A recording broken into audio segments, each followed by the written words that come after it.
El Sillón de Pedro.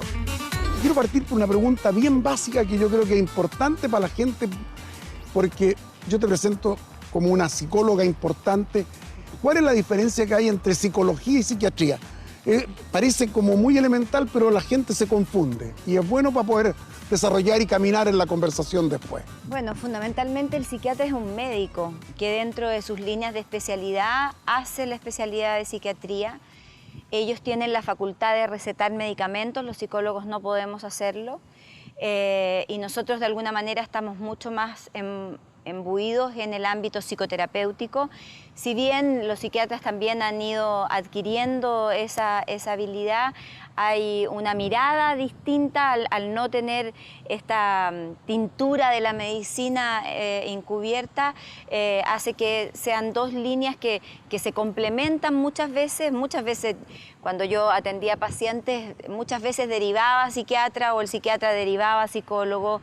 Es como un ida y vuelta muy interesante que permite cubrir en su mayor profundidad el trabajo de la salud mental, ya sea en forma privada o en instituciones. A propósito de la salud mental, tú has dicho en alguna entrevista que leí por ahí en el Clarín que los argentinos están todos psicoanalizados. Y es verdad que todos van donde el psicoanalista.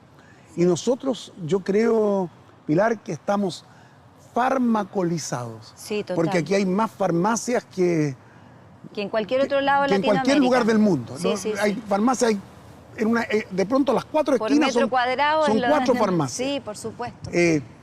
¿Cuál es la diferencia entre estar psicoanalizado y farmacolizado, con remedios por todos lados? Lo que pasa es que los argentinos es un país súper culto, psicológicamente hablando, es un país que ya tiene dentro de su cultura popular el acto de revisarse a sí mismo y de cuestionarse conductas y por ahí también querer generar espacios de crecimiento.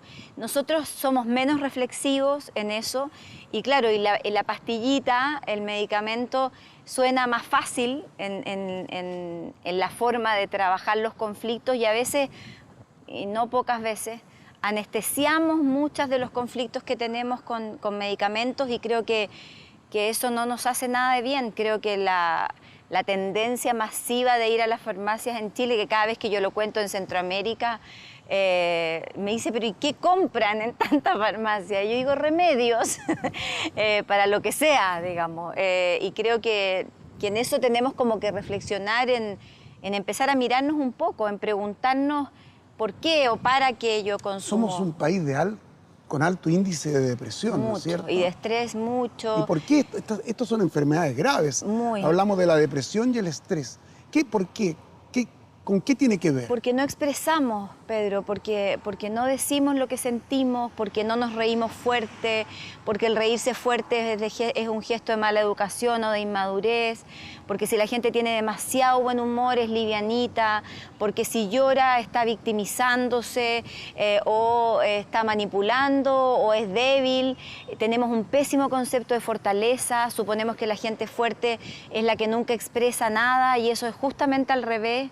La gente fuerte de verdad, la que no va a tener depresión probablemente es la que llora cuando tiene que llorar, la que ríe cuando tiene que reír, la que pide ayuda, la que dice que tiene miedo.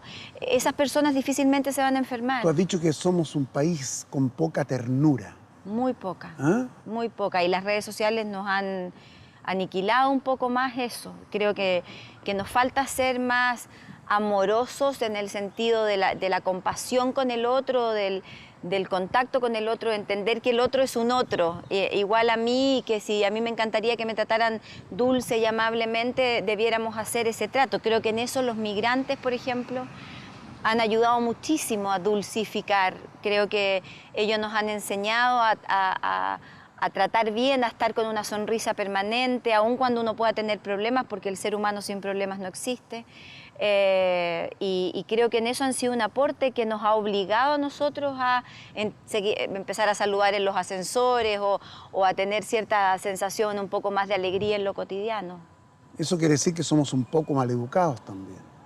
en el Es que yo creo que nos hemos vuelto sobre todo poco respetuosos. Creo que en Santiago es una ciudad mal educada. Sí, y yo te diría que poco respetuosa de la individualidad del otro, como que siempre frente a cualquier conducta hay una interpretación de malintención. Entonces, si yo voy en un auto, toco la bocina casi con la presunción de que el de adelante no avanza porque me quiere liquidar la tarde, digamos, y sin entender que el otro no avanza porque no puede y que tiene las mismas ganas de llegar al lugar que va que yo, pero siempre se asume, de hecho, hemos llegado a tal nivel de desconfianza que desconfiamos de la gente noble también, porque como tan buena y que eso tampoco es real, entonces claro, nos hemos vuelto poco respetuosos, poco solidarios en lo cotidiano, porque cuando hay emergencias o situaciones sí damos gala de solidaridad y somos ejemplares en eso en América Latina, pero en lo cotidiano, en el trato común y corriente, la verdad que pues nos falta muchísimo de respeto, de consideración, de buena educación, de sonrisa, de bonitas palabras.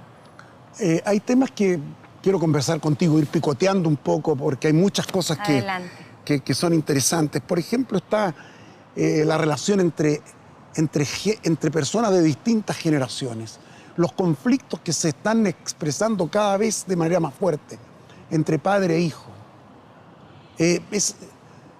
Yo creo que ¿Es una relación de amigos o de pronto se ha perdido, por ejemplo, el principio de la autoridad? Te lo pregunto un poco desde el punto de vista de un hombre grande, como dicen los argentinos, sí. De un viejo, como decimos acá en Chile. No, pero es que yo creo que el tema de la autoridad se ha ido relativizando.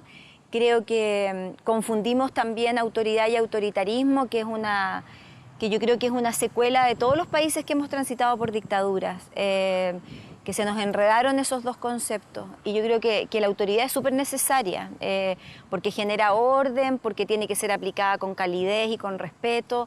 Y eso en las relaciones familiares va cambiando a medida que los niños van creciendo. Yo la relación de autoridad que tengo hoy con mis hijos, que tiene uno 26 y ella 23, es muy distinta a la relación de autoridad que yo tenía cuando ellos tenían 9, digamos, pero 9 o 7 años. Creo que eso se va modificando, creo que el ser amigo es una obviedad, porque todos los papás vamos a ser amigos de nuestros hijos porque amamos a nuestros hijos y vamos a ser cómplices, digamos. El tema es que por sobre el acto de ser amiga o amigo de mis hijos, yo necesito preparar a mis hijos para la vida.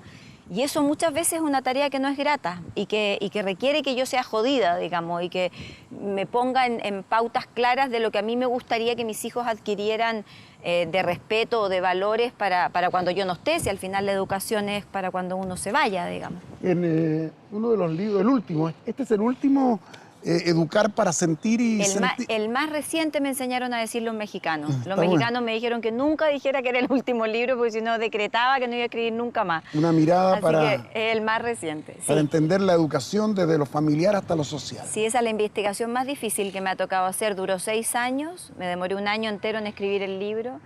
Y es la primera vez que yo hago como un estudio más bien longitudinal desde que el ser humano nace hasta que empieza a trabajar y cómo vamos castrando el desarrollo de las emociones a lo largo de la vida y al final terminamos teniendo gente adulta que está muy preparada o a veces no tanto tampoco técnicamente hablando, pero que no tiene ninguna preparación a nivel emocional para trabajar en equipo, para resolver conflictos y otras cosas. O sea, bueno, incluso el colegio y obviamente que en la casa a los niños se les prepara para poder triunfar en la vida, para tener éxito en la vida, y tienen que ser buenos para las matemáticas, aprender a hablar inglés, pero de pronto el poder transmitir sentimiento, el poder transmitir cariño, afecto, a propósito de la ternura de la cual hablábamos, como que va quedando ni siquiera en el cajón, en el baúl, sino que se tira directamente al tarro de la basura. No, y de hecho es tan contradictorio, Pedro, porque hoy día empieza a pasar en el mundo laboral de que a uno lo contratan por tener habilidades técnicas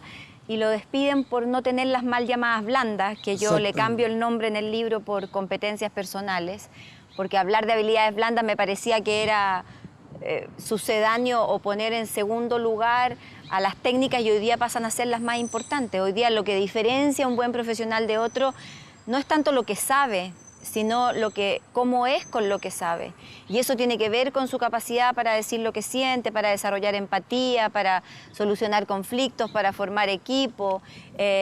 Y eso no se educa en ninguna parte. De hecho, esa contradicción es la que me hizo hacer esta investigación, que me tiene muy contenta porque es una de las más complejas que he hecho de los 8 libros que tú mencionabas. Tú, Pilar, en este libro tratas temas que están absolutamente vigentes y que está enfrentando la sociedad chilena, como la adopción homoparental, sí, como la identidad de género. ¿Cómo ves a Chile enfrentando temas que adquieren tanta importancia, que están en la discusión no solo ciudadana, sino que la discusión política también? Yo creo que nos falta todavía, nos falta para poder llegar a esos contenidos. Yo creo que lo importante ahí es entender que, porque yo estoy de acuerdo con la adopción homoparental, porque creo que lo que importa en la educación del niño es que haya, primero, amor, y segundo, elementos masculinos y femeninos, no hombres y mujeres.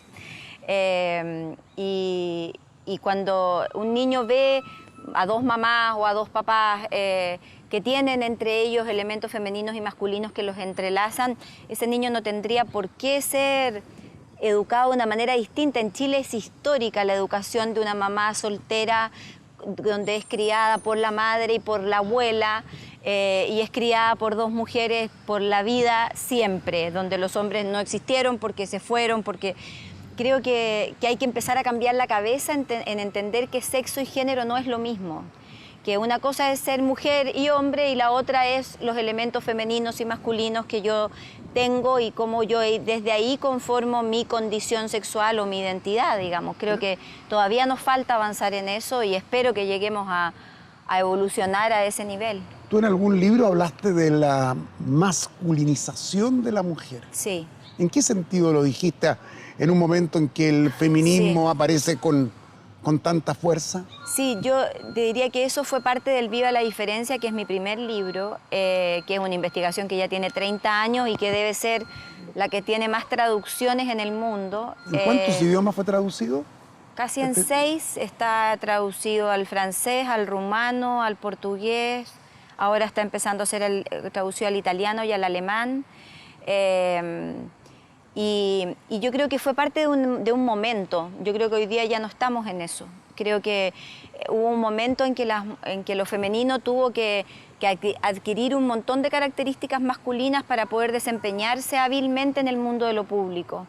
Y en algunos países se dejó de lado un poco lo femenino porque lo masculino adquiría mayor importancia, pero hoy día yo creo que ya no pasa eso. Creo que hoy día las cosas han cambiado. La investigación del Viva la Diferencia es del año 98.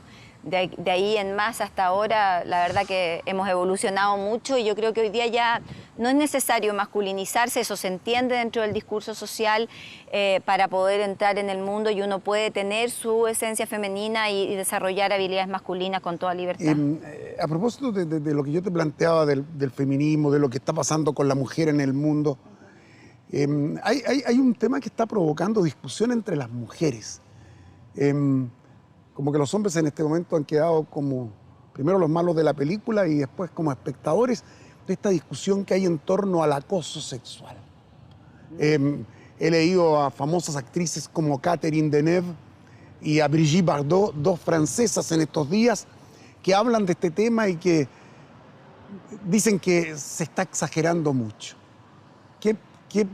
¿Dónde está ¿Dónde está el límite entre el acoso, la seducción? Ese es un tema que se discute. El de los piropos. Si nos hemos puesto demasiado cartucho respecto a este tema. ¿Por dónde va la cosa, Pilar? A ver, mi visión, de acuerdo a lo que a mí me toca en mis caminatas, yo siempre he dicho que soy una peregrina, que eso es lo que me gustaría que dijeran el día que me muera. Yo siento que lo que está pasando es súper necesario que pase. Creo que hubo un montón de cosas, yo tengo 52 años, que yo viví como mujer y que nunca me las cuestioné, como que me agarraran el culo en una micro y yo tenía que bajarme de la micro un poco angustiada, pero ni siquiera creo que le deba haber contado a mi mamá que esa me había pasado porque parecía que la vida era así nomás y punto. creo que hoy día es súper bueno que entendamos que la vida no es así, que no tiene por qué pasar, que hay que reeducar a lo masculino para que entienda que la forma de relacionarse con lo femenino tiene que pasar por un tema de igualdad y de respeto mutuo, que todo lo que sea consensuado me parece divertido, entretenido y digno de potenciar. Si el tema es cuando estas cosas ocurran sin el consenso mutuo, cuando a mí me ponen la mano en la pierna en una entrevista sin que yo tenga ganas de que me la coloque, porque si tengo ganas de que me la coloque, claro, bueno, me embalo y sigo con la... Hasta el típico beso en la cara que se usa tanto en Chile y no en otras partes, puede ser considerado de acuerdo a ciertos cánones. Lo que pasa como es que una hay sutilezas, demostración Pedro, de acoso. Uno se da cuenta como mujer. Yo lo entiendo y lo acepto. Cuando uno se da cuenta como mujer cuando ese beso es un beso que te transmite otra cosa, o cuando te toman la espalda y tú sientes que no es una toma de espalda limpiecita. Uno de verdad tiene códigos para poder darse cuenta cuando hay un traspaso de ciertos límites. Y ahí es donde yo siento que se produce la diferencia generacional, porque eso yo a mis 25 años lo más probable es que hubiera guardado silencio, porque no estaba culturalmente ni siquiera permitido el hablarlo. Hoy no, hoy esa sutileza, esa mano rara, ya a mí me permite decir, a ver, permiso, y yo correrme, digamos, y tener la autoridad para ejercer el derecho de ser tratada como persona y no como una cosa. Creo que en ese sentido el tema de los piropos también cosifica de alguna manera a la mujer. ¿En serio de pronto no es una galantería masculina? Es que depende cómo, depende la circunstancia. Depende de que el tiempo está corriendo. Te pido un minuto porque está re buena la conversación, la vamos a dejar justo en este momento. Bueno. Vamos a descansar un minuto, nos vamos a tomar un poquito de agua con Pilar y seguimos conversando. Es El Sillón, aquí en 24 horas y en TVN.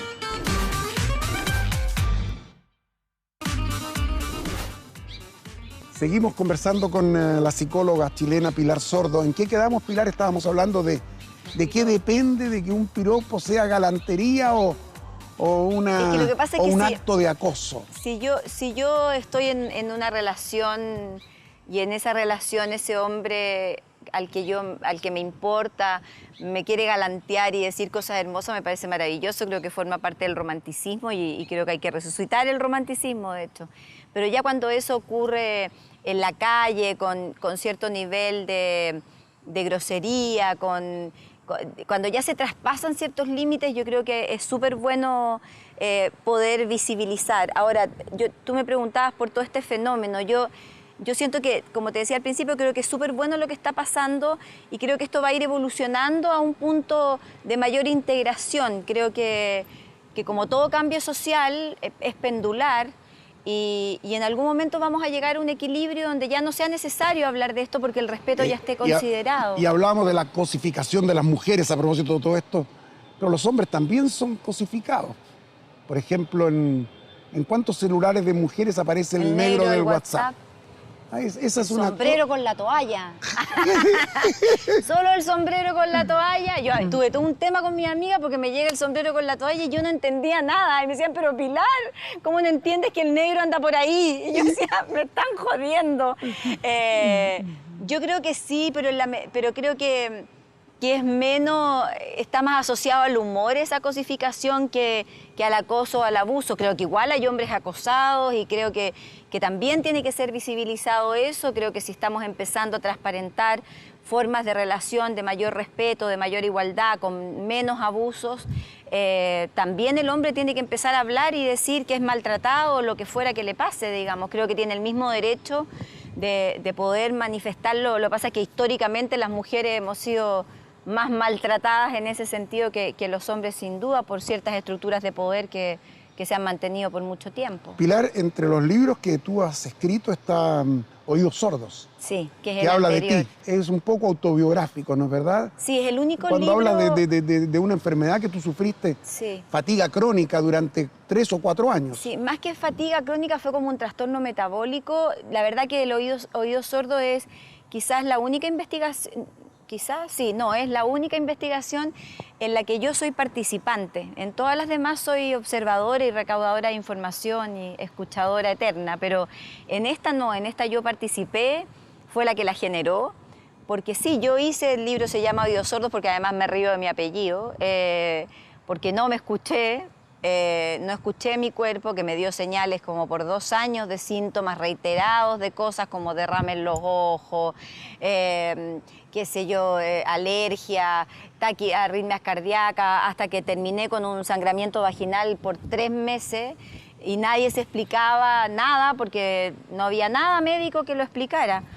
Hasta que además que esto también influye en una medicina que ve a los seres humanos fragmentados también. Entonces tenía los derrames en el ojo, iba al oftalmólogo me veía solo el ojo, me daba gotitas solo para el ojo y nunca me preguntó cómo estaba yo, digamos, y cómo podía relacionarse. Hasta que llegué a una doctora que es de esas visiones antiguas de la medicina, que te preguntan cosas de la vida, y ella estalla así en susto, y a mí me quiere mucho, entonces, y me dice, estás con un problema, casi como te tengo que hospitalizar, y de ahí partió todo un proceso de transformación en mí, donde cambié mi alimentación, empecé a trabajar internamente, pedí ayuda terapéutica, para aprender a cuidarme, la verdad. Pilar, a propósito de enfermedades, estalló hace un par de meses una polémica planteada entre otros por el doctor Ricardo Soto, que dijo que el cáncer era una enfermedad que derivaba fundamentalmente del odio que acumulábamos en nuestras vidas. ¿Tú estás de acuerdo con esto? Que lo psicológico, en definitiva, lo que llevamos adentro a propósito del estado general influye en una enfermedad tan terrible, tan o sea, no sé si con el exterminadora odio, como el cáncer. No sé si como el odio. Creo que en eso a lo mejor Ricardo, y yo lo he hablado con él, digamos, podría haber usado otras palabras, pero sí creo que el cuerpo habla lo que uno no expresa. El cuerpo, nosotros somos una unidad y esa unidad se manifiesta como tal en todo tipo de circunstancias y por lo tanto, si no vivo las cosas a nivel emocional como debiera vivirlas en términos sanas, evidentemente el cuerpo va a terminar hablando por mí y eso puede ser desde una jaqueca, un derrame del ojo, un lumbago o situaciones de cáncer u otras cosas. Yo tengo una fundación que ayuda a gente que tiene cáncer, que se llama Cáncer Vida. Y en la fundación hemos llegado en la convocatoria con los pacientes. De hecho, en abril se va a hacer un encuentro muy grande donde va a estar Ricardo Soto, va a estar el doctor Neira también, va a estar Sergi, voy a estar yo y va a estar Pedro Grés también, hablando un poco de esta nueva forma de salud que tiene que ver con esto, de entender que somos integrados y que no podemos seguirnos dividiendo y que las emociones, por supuesto, que influyen en la salud física. Tú eres de Temuco, ¿no es cierto? Sí, muy has vivido orgullosa. en Viña y en Santiago. Sí. Pero Temuco debe formar parte importante de tu vida. Yo viví 15 años en Temuco, amo hasta el olor a humo de Temuco. Un smog importante. Total, pero lo amo igual. Me hace retroceder en el tiempo cada vez que llego. Pasando a la actualidad, el Papa hace poco tiempo estuvo en Temuco y el tema de la Araucanía no solo estuvo vigente durante la visita del Santo Padre, sino que está todos los días en la discusión. ¿Cómo ves este fenómeno que afecta? A mí me pasa, Pedro, que yo como nací ahí, siempre yo me pregunté, y se lo he dicho a varios candidatos presidenciales en su momento, que por qué a mí los mapuches no me fueron a hacer clase a mi colegio. Porque una mapucha no me enseñó cómo manejaban ellos la menstruación, cómo no me enseñó ahí, hace muchos años atrás, el merquén, que ahora es cool tener merquén, pero en ese minuto nadie tenía acceso a nada, o cómo hacían los remedios. Yo siento que para la integración cultural, por ejemplo, creo que en Temuco o en la zona de la Araucanía, todos los letreros debieran estar en los 2 idiomas. No me parece que haya letreros que solamente estén en español y no estén en mapudungun. Yo creo que la integración cultural pasa más allá que el tema de las tierras, que creo que puede ser importante para ellos, o sea, es importante para ellos, pero además hay una integración que hay que producir que es mucho más profunda y que tiene que ver con la discriminación. Nosotros en Chile somos racistas, somos clasistas, nos cuesta entender el valor de la diferencia, nos está pasando lo mismo. Somos más blancos y desarrollados que el resto de América Latina. Lo mismo con la migración. Acabamos de decirlo en una encuesta. ¿Supiste eso? ¿No la leíste? Sí, yo creo que nos falta, lo mismo nos está pasando con la migración, de esta dificultad de integrar la diferencia y de sentir que puede ser un aporte. Creo que somos inseguros y que sentimos que cualquier cosa externa nos va a venir a quitar cosas en vez de venir a darnos cosas. Y creo que la Araucanía hay mucho por hacer, es una zona hermosa, que no se merece ni la violencia, que no se justifica bajo ningún punto de vista.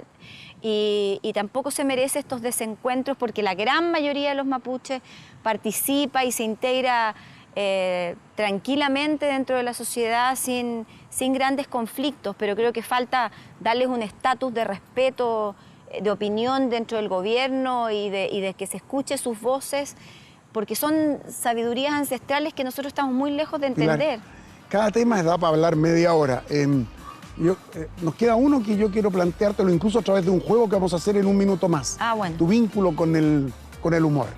Porque Bueno. también hay una relación de Pilar con el humor. En un instante.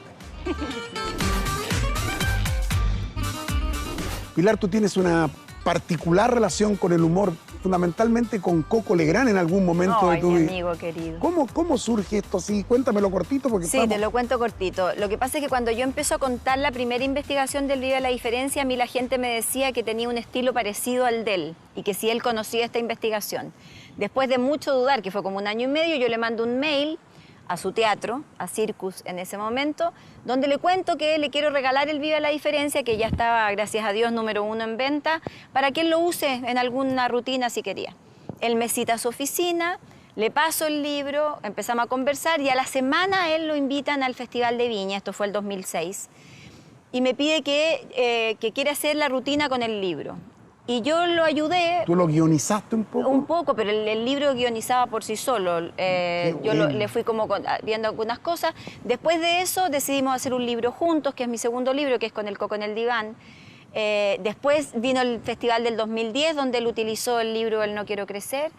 Y por sobre todo eso, que yo le estoy muy agradecida, hemos desarrollado una amistad.